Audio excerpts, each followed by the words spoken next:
Okay, so we're gonna go over the proper setup. Now the first thing is stance width. You probably already seen that video, but for Bud, I'll go over it with him. Now, what have you heard as far as proper stance width?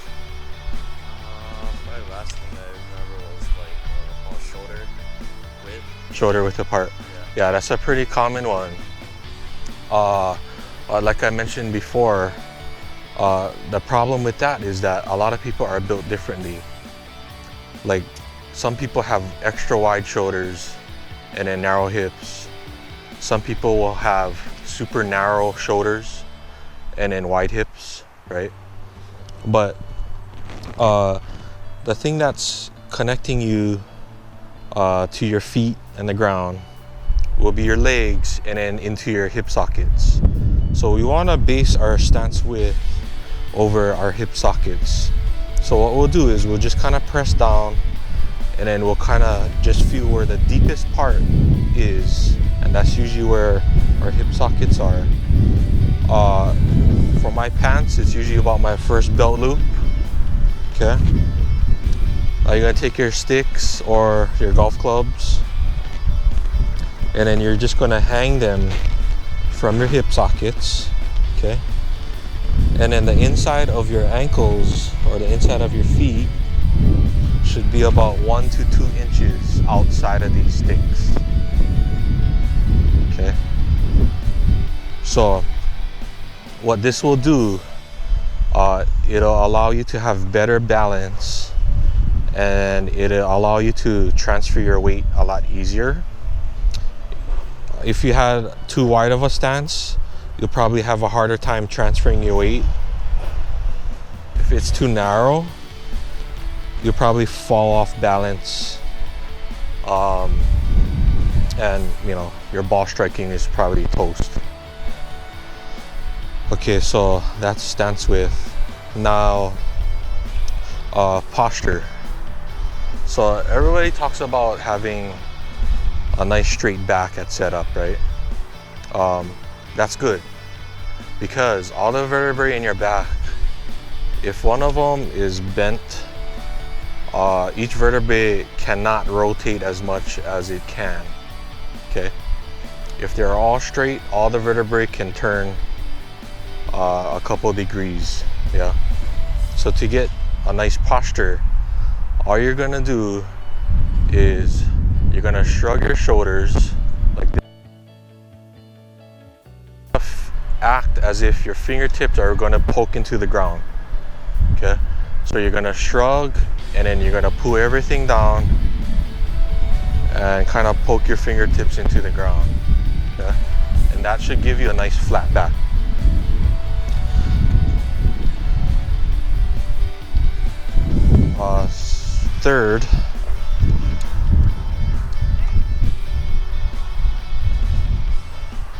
Third is hinging over. You want to hinge from the hips, right? You don't want to hinge with the knees only. You don't want to round your back only. You want to hinge from the hips. So when you hinge from the hips, what I'd like is for your butt to go back, right? And for your top torso to see the ball. I like to say see the ball, right? And your toes should come up just a little bit. Okay, and then from here you can just relax your knees. Okay, now what have you heard as far as where does the weight need to be in your feet? So a typical answer would be you gotta be in the balls of your feet. Yeah, that's a typical answer. Well, the problem with being in your balls of your feet with golf is that when you swing this club, right, all the weight is in this club head. And if you're swinging, right, all this force goes that way, right? Now, if you're on your toes and you're going the same way as the force, you're probably either gonna shank it or you're gonna pull it or whatever.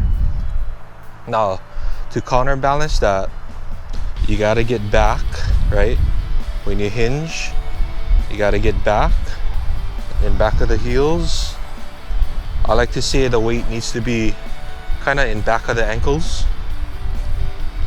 Okay, so when you hinge over, your toes should come up just slightly, and then you can relax your knees. And where my arms are hanging, that's where you can grip. Okay, now you shouldn't be reaching out, and you shouldn't be cramped in here. Your arms are just gonna hang, and that's where you grip.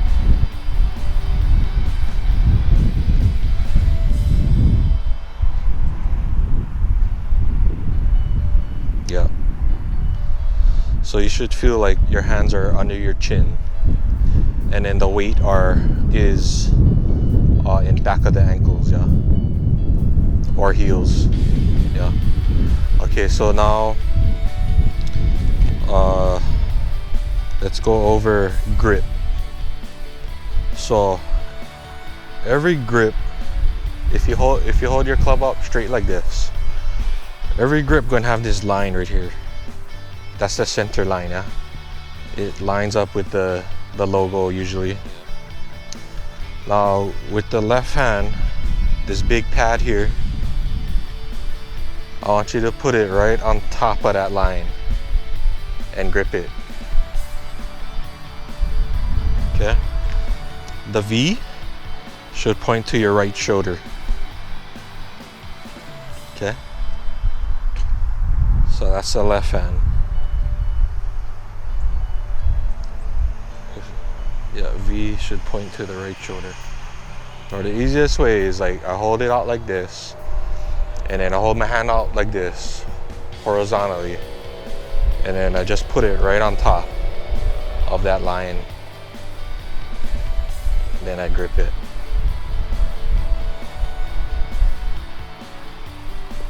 Okay. Now the right hand will go under the grip. Yeah. And this valley here in your right hand will fit over your left thumb. Okay. Okay. Now the last thing is something called axis tilt. Now to get axis tilt, you can use your golf club. Now basically what axis tilt is you're gonna hold the grip up to your buttons and then the shaft to your belt buckle, and you're gonna bump your hip forward to the target until the club touches the inside of your leg. So get into your golf setup and then bump your hip forward until it touches the inside. Okay. What you have to make sure of is that when you're doing this, you're not just putting all your weight on your left foot like this.